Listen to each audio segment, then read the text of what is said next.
I'm Spider-Man. No more. No more.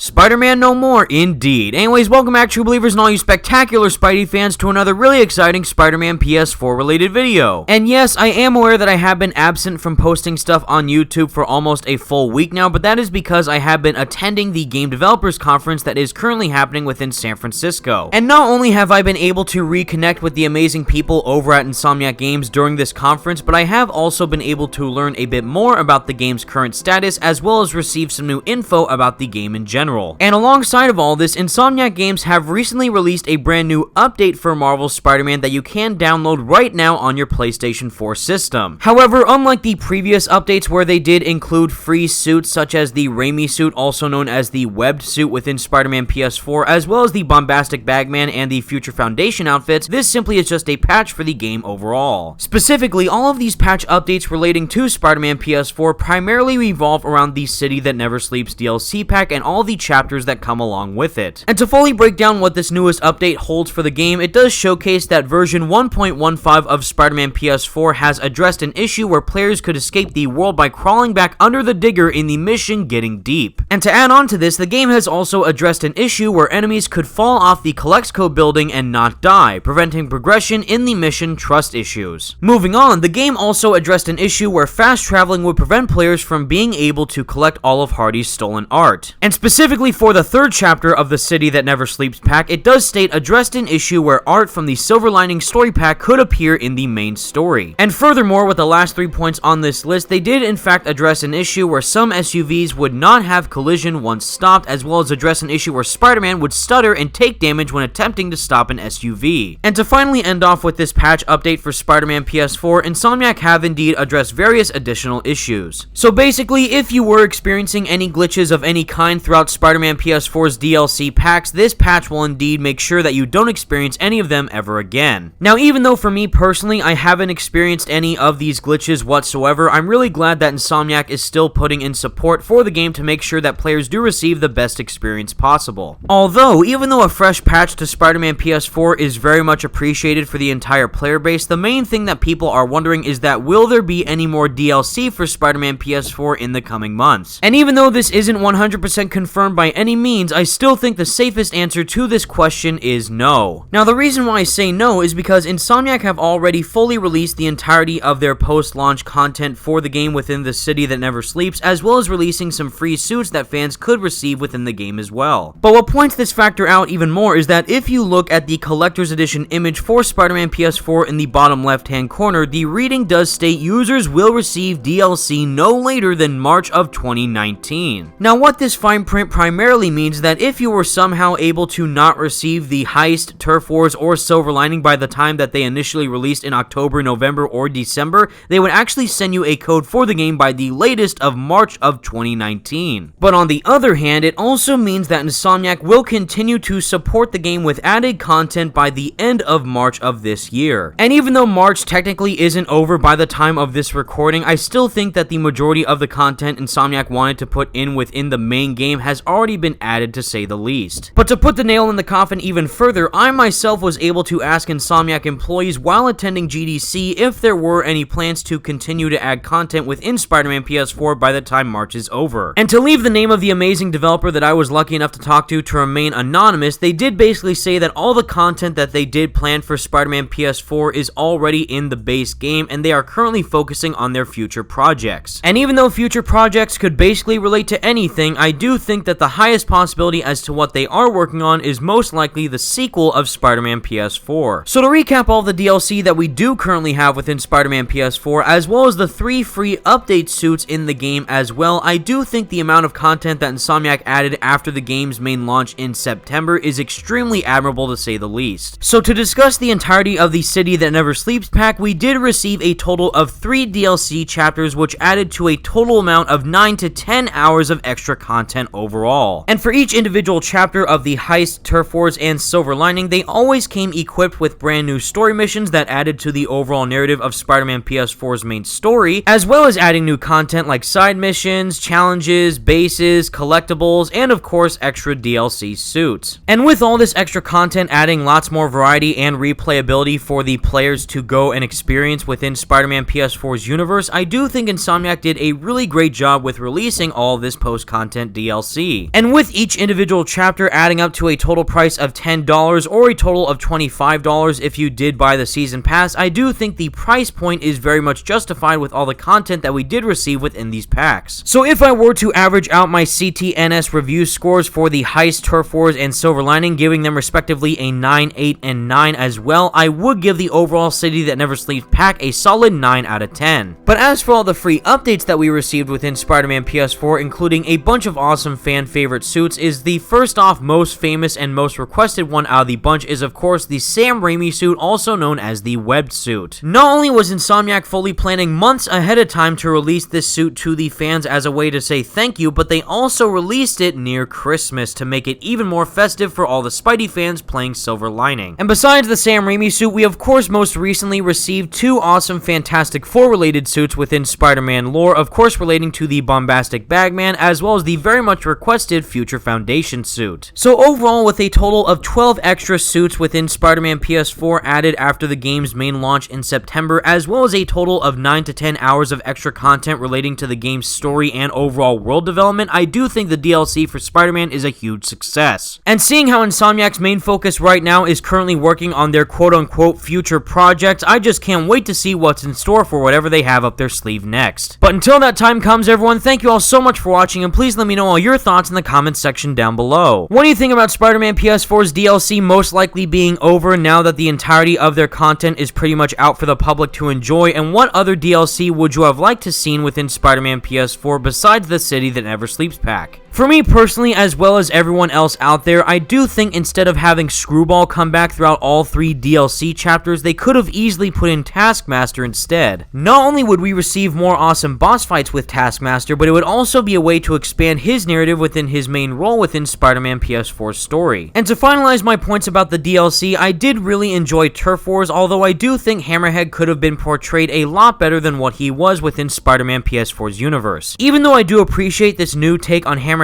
character, I do think that Insomniac could have done a much better job of including him within the DLC's story. But in the end, I do think all of the DLC and free suit updates that we did get for Spider-Man PS4 in general is truly just an awesome package overall. But until next time, everyone, thank you all so much for watching. Stay spectacular, Spidey fans. Peace out.